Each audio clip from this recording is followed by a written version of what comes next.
Hey everyone, in this video we will look at the GridLine options for the TableX visual in Power BI. So I've got this file open here with me. I've also uploaded this file to GitHub. You can download the file and do the tutorial along with me. So let's start. I've got this page here and I've got the TableX visual selected. So I'll just put this into focus mode. And with this selected, I'll click on the Format tab. And once I've got the Format tab, I'll just go on to Grid and click on, and you can see it's giving me vertical grid and horizontal grid, and so let's just enable the vertical grid first, and then we'll just have a look at the grid lines.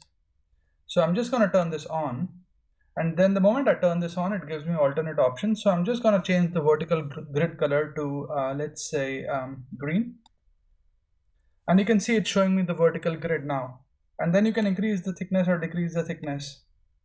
Similarly, for the horizontal, which is already on, we can turn it off as well. And let's just turn it back on. And I'm just going to change the color to yellow.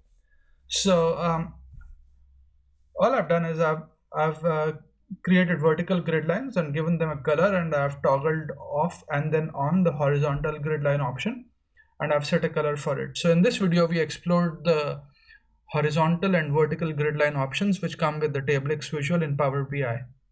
I hope you find this video useful, and thanks for watching this video.